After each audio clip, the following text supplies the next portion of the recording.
So guys, we all know about LaMelo Ball going overseas. LeVar Ball did announce it at halftime in the Big Baller brand All-American game. LeVar Ball announced that LaMelo Ball was not going to play in the G League, and he wasn't going to play in prep school, which a lot of people thought he was going to do, but that he was either going to play in China or Australia. So in this video, I'm basically going to be talking about why I believe that he came to this decision, and also why kind of a lot of common questions that I see people asking, such as how good these leagues are, why specifically China and Australia, and why not other leagues, why not G League, why not prep schools. I'm going to talk about all that in this video. Before we get on to the video, I'd just like to say, if you guys are new to the channel, please subscribe. We are currently 700 subscribers. Yes, 700 off 100,000. That's literally been my biggest goal since starting YouTube. So we are literally so close. We're trying to hit by the end of the week. Realistically, it's going to be something that's really difficult, but if you guys are new to the channel, please subscribe. We are getting so close to hitting probably the biggest milestone I may ever hit on YouTube. But anyway, now let's get on to the video. So LaMelo Ball is one of the top ranked players in high school. He kind of is hovering between 15 and 25 on almost all recruiting services. Personally, I believe that he's probably, even though he is incredibly skilled, I don't rate him that highly as a player, but I'm not going to put my personal bias really too much into this. But also, he is projected to be a borderline lottery pick in the 2020 NBA draft by some scouting services. So he is definitely seen as one of the best players in this class. And the vast majority of the top players in high school classes, they go on to play in college. And it's very obvious why LaMelo Ball isn't playing in college. He's obviously not going to be eligible. Obviously, they haven't flat out said that he's not eligible yet. They haven't come out and said that LaMelo Ball isn't allowed to play in college. However, it's kind of a given. He signed a contract in Lithuania. He works at a Big Baller brand. He has his own signature shoe.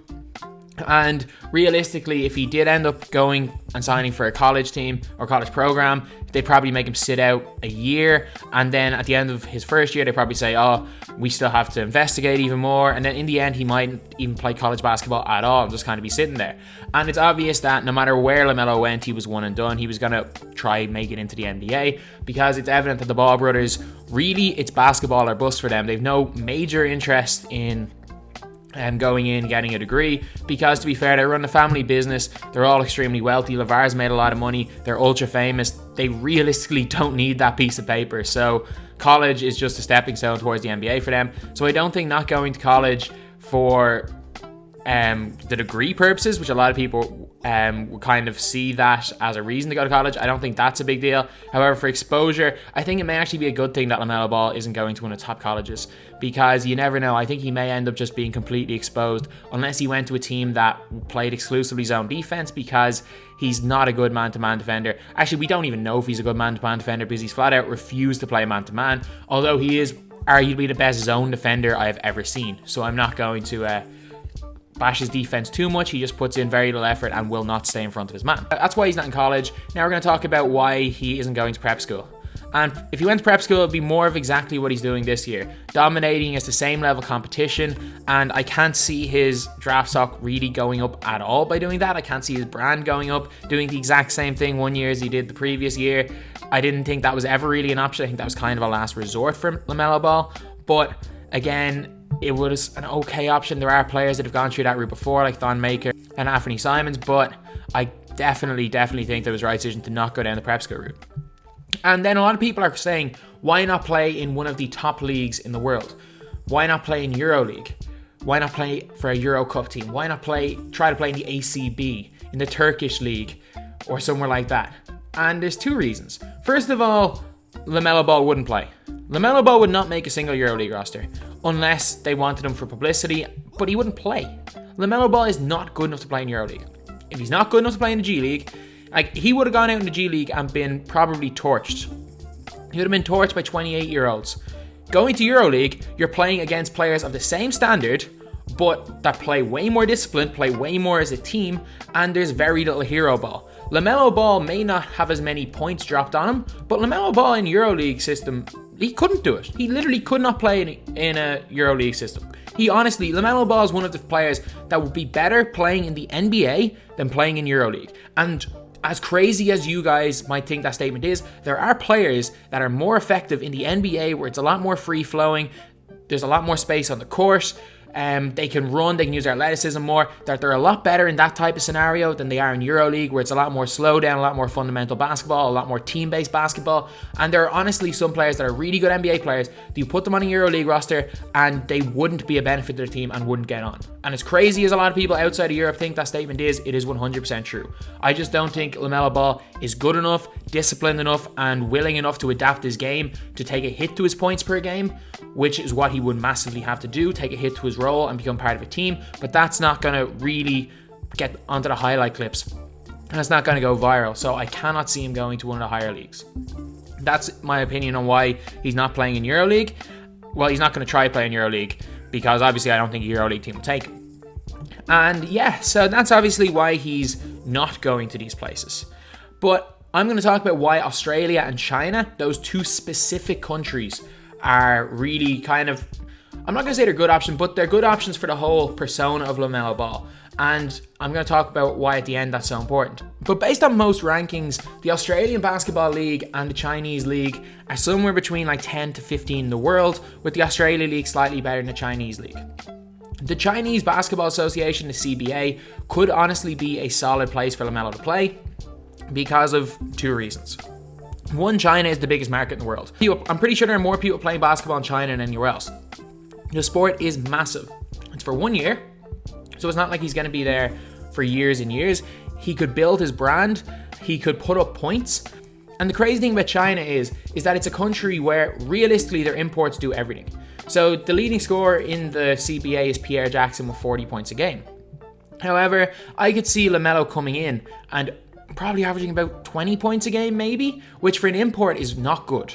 However, if you're scoring 20 points a game against grown men, even though the standard of the non-imports is not the best in China, it looks good. Like Emmanuel Mudiay still managed to get the 7th pick in the NBA draft in 2015 when he averaged 18 points a game in the Chinese Basketball League.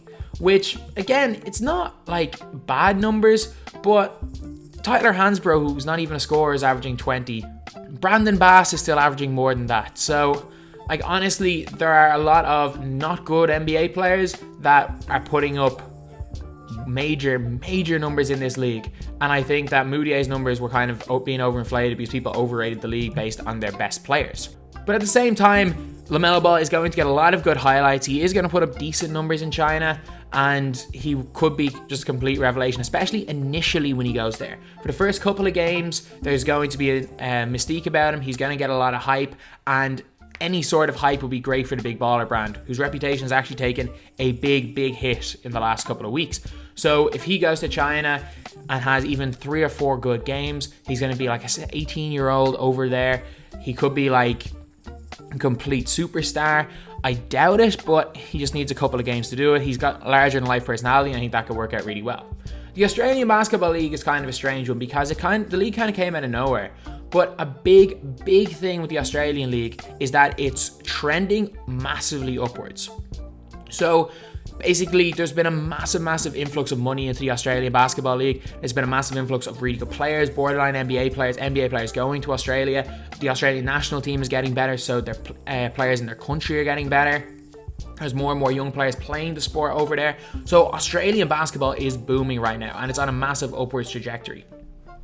I think that for the Big Baller brand, Australia is not a bad place to set up. I think that LaMelo will struggle a lot more in the Australian League than he will in the Chinese Basketball League, because while I believe the top tier of players in the CBA are better than the top tier players in Australia, I believe that the Australian actual national players in the league are stronger than the Chinese players in the CBA. But that's just my opinion. But I do think LaMelo will struggle a little bit in the Australian Basketball League, but I don't think he's going to do too badly. If he can even show he's a competent player in a solid league like the NBL, I think that it will help his draft stock and he will be drafted into the NBA. So anyway, that's just my opinion from what I know about these basketball leagues, what I've seen from LaMelo Ball, and I have watched him play a lot of full games. And to be honest, I think more so than anything that it's LeVar Ball just trying to completely control the narrative. LeVar Ball wants to be in control of everything. He doesn't want to put LaMelo, it's obvious with what he said about LaMelo that he doesn't want him playing in the G League because he's playing against 28, 29-year-old men. He is playing against the same age bracket players, but he's playing against players of worse standard in Australia and China. However, if he'd gone to Euroleague, he's playing in a standard better than the G League. So it's obvious that he wants to control the narrative. He wants to put LaMelo Ball in a situation where he's playing against grown men, not like in the exhibition games in Lithuania where he's scoring 50 points, 15-year-olds, where he's playing against grown men of a fairly decent standard, obviously not an NBA standard, and playing in leagues where, worst case scenario, LaMelo will be able to hold his own.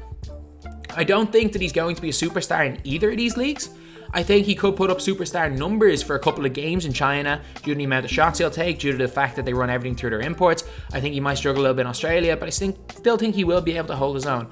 And I think that of all the options after college kind of went away, I think that they're definitely the best options for him basketball-wise. They're also the best options for him business-wise.